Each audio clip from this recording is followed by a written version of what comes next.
పశ్చిమాసియాలో ఉద్రిక్తతల వేళ ఒమన్ తీరంలో వాణిజ్య నౌకలపై వరుస దాడి ఘటనలను భారత్ తీవ్రంగా ఖండించింది. ఢిల్లీలోని అమెరికా దౌత్యాధికారికి మరోసారి సమన్లు జారీ చేసింది. యుఎస్ డిప్లొమాట్ జేసన్ మీక్స్ ని పిలిపించి నిరసన తెలిపింది. నిన్న ఒమన్లోని షినాస్ పోర్ట్ వద్ద ఎంటీ జల్వీర్పై యుఎస్ నేవీ దాడికి పాల్పడింది. ఈ సమయంలో ఆ షిప్లో 20 మంది భారతీయ సిబ్బంది ఉన్నారు. వారంతా సురక్షితంగా ఉన్నట్టు మస్కట్లోని ఇండియన్ ఎంబసీ వెల్లడించింది.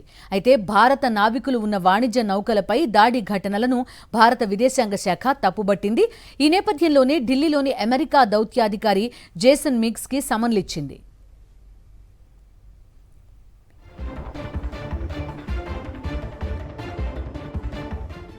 యుఎస్ డిప్లొమాట్ కి భారత్ సమన్లివ్వడం ఈ వారంలో ఇది రెండోసారి. ఎంటీ సెటెబెల్లో నౌకపై అమెరికా దాడి, 3 భారతీయ నావికుల గల్లంతైన నేపథ్యంలో జేసన్ మీక్స్ ని పిలిపించి తీవ్ర నిరసన తెలిపింది. ఆ తర్వాత ఈ 3 భారతీయులు చనిపోయినట్టు వెల్లడైంది. మృతుల్లో విశాఖవాసి సురేష్ పట్నాలు కూడా ఉన్నారు. పశ్చిమాసియాలో వాణిజ్య నౌకలు పౌర మౌలిక వసతులను లక్ష్యంగా చేసుకోవడాన్ని ఆపాలని, అంతర్జాతీయ జలమార్గాల్లో రవాణా స్వేచ్ఛగా జరగాలని భారత్ డిమాండ్ చేస్తోంది.